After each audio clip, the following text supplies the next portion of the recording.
Marfrig é o assunto do vídeo de hoje. Nós vamos falar dessa ação que vem caindo 16% no último mês. Quando a gente pega no último ano, vem caindo 67%. Porém, tem um PL, um PVP muito interessantes. A gente tem que entender o que está acontecendo. Um dividend yield de 31% e o mercado falando que ela pode subir 150%. Só que o momento ainda é muito complexo. Bem-vindo ao canal Top Ações. Vamos falar hoje dessa empresa aqui polêmica nesse momento. Então deixa o like no vídeo e confere se você é inscrito no canal com o sininho ativo, tá? Bom, então o resultado da americana aqui, Tyson Foods, colaborou para mostrar que as brasileiras vão sofrer, inclusive principalmente aqui a Marfrig, né? Está aí no foco essa perspectiva negativa nos resultados para o quarto trimestre de 2022. Inclusive, a Tyson Foods ela decepcionou aqui, segundo algumas corretoras, em diversos pontos. É margens, é demanda, então foi complicado, tá? E aí, o que era esperado ruim pode até piorar um pouco mais, mas é algo de curto prazo, a gente vai entender um pouco mais.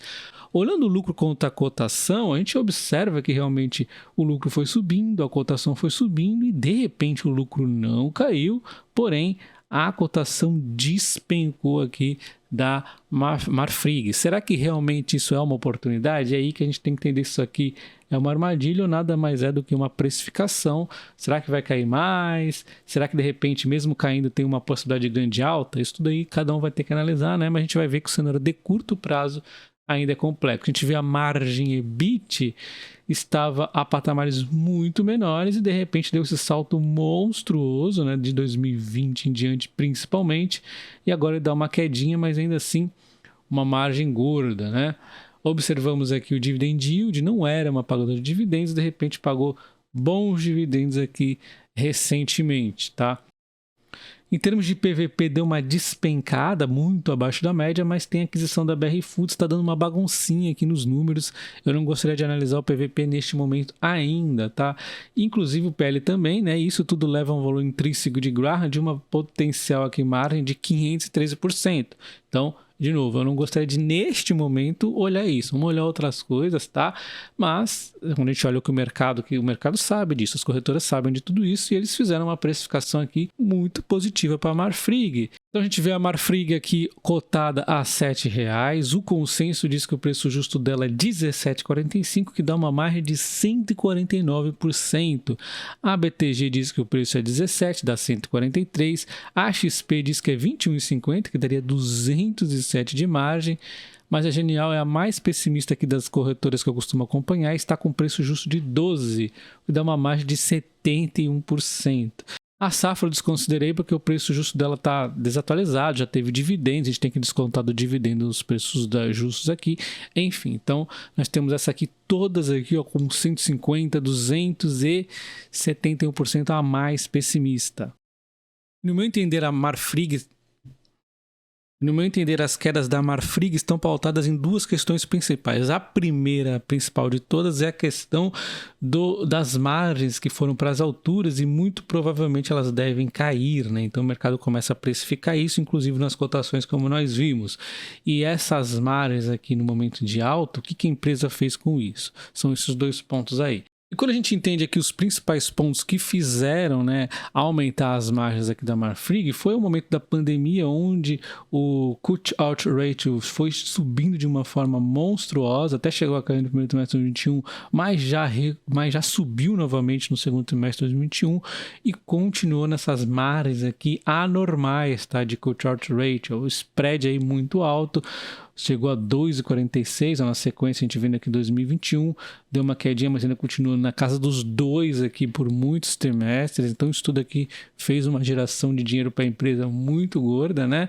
E aí chegou agora recentemente esse cut-out rate, esse spread começou a cair, caiu no segundo trimestre, caiu mais um pouquinho no terceiro trimestre, inclusive existe espaço para cair mais um pouquinho ainda, tá? A perspectiva não é uma recuperação, e sim ou estabilização ou talvez leve queda. Que quando a gente olha um passado mais para trás, pegando 2019 antes aí da pandemia, nós temos 1,74 de cut-out rate, que aliás estava acima do 1,69 do cut-out rate, aí o spread de 2018. Então olha só como isso aqui ainda tem margem para cair mais um pouco, né? Estamos em 88, o que a gente tem certeza é que praticamente certo aqui que não é normal ficar aqui de 1,90 para cima. Então, a tendência aqui é mais cair do que subir. Só que uma outra visão que a gente pode ter é que o spread indo para 1,70 teria uma queda de 10% em relação a 1,88. Então, assim, é como se o pior já tivesse passado, né? Porque afinal caiu 30% em relação ao 2,70, que bateu algumas vezes aí, né? Tava tudo na casa do 2,50 para cima. Mas outro ponto que a gente tem que observar é que nós ainda temos spreads gordos na base, né? Como por exemplo do quarto trimestre de 2021, que vai sair agora para o quarto trimestre de 2022, esse spread de 2,16 deve cair, né? Entrando o novo spread mais normal aqui da empresa. E tudo que falamos sobre o Q-Tout, o spread, é relativo à operação da América do Norte, onde está a pressão, que até o do dia representava 71% do resultado da receita da empresa e 94% do EBITDA.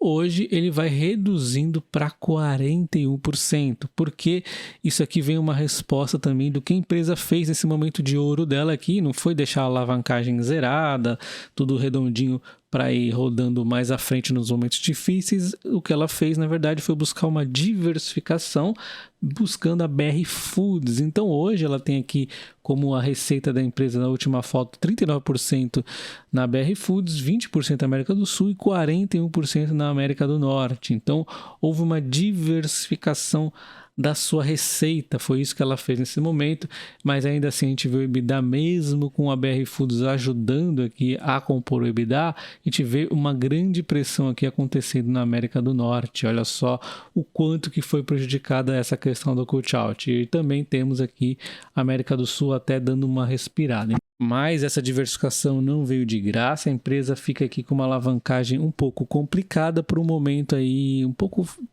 difícil para o setor, e ela vai ter que enfrentar isso em meio a Selics altas e uma dívida aqui de 2,38, a dívida líquida pro forma, mas a gente ainda tem que ver como é que vai ficar a operação bonitinha, com tudo ajustadinho. Nós ainda não temos uma clareza 100% dos planos aqui da Marfrig para a BR Foods, mas de qualquer forma as operações vão se ajustando ainda, né? Então isso aqui pode mudar um pouquinho, a gente vai ter que aguardar aí para ver. E outro ponto que eu gosto de lembrar sempre é que esse tipo de transformação, de repente, também pode ser uma oportunidade, dependendo dos olhares de quem veja, porque o mercado, lembra que ele sempre faz o seguinte: quando ele tem um momento de incerteza, ele já precifica o pior. A gente vê sempre isso, né? A gente tem aí uma nova aquisição, o mercado primeiro bate para depois tentar entender, né? Primeiro ele bate, depois ele pergunta o que está acontecendo. Quando observamos a Marfrig, por uns anos ela ficou aqui no fundo, entre zigue-zagues aqui, mas sempre no fundo, ela estava com algumas dificuldades.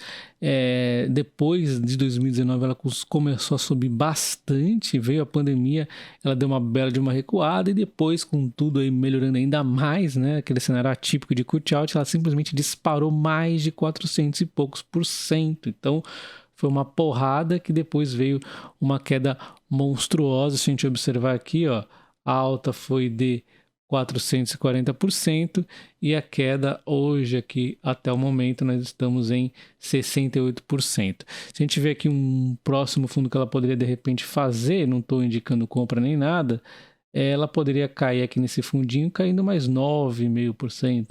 E aquele fundo, assim, que seria o fundo aqui próximo de 2018, 2017, várias vezes 2019, né? Que seria um ponto interessantíssimo, mas aí teria que ter bastante queda, 44%. Eu não estou falando que vai chegar aqui, eu estou falando aqui, o fundo dos fundos, né?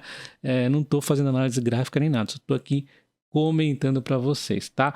Então, resumindo, os três principais pontos aqui na Marfrig é a acomodação do spread, né, o Q-Tout Ratio, que vai estar aí se normalizando agora, mas a empresa ela também é melhor do que ela era no passado, já tem uma operação inclusive mais diversificada com a BR Foods. E aí vem a segunda questão: como será o desempenho da BR Foods agora na Marfrig, né? A gente tem que observar isso.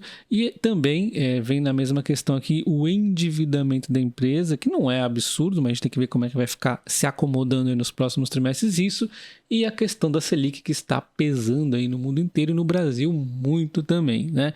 Então, esses são os principais pontos. Aí depois desses pontos tem outros detalhes aí para a gente ver, mas eu focaria nesses três aqui como os pontos máximos aqui de importância da empresa. E agora a grande pergunta: será que vale a pena ter a Marfrig na carteira? Bom, aí vai de cada um, né? Eu estou na bolsa desde 2007 e para o meu modo de operar aqui, eu não gosto tanto de ter esse setor na minha carteira, porque eu gosto de acompanhar as empresas que eu tenho de perto, dominar o setor totalmente e também acompanhar de perto. São 2 pontos aqui.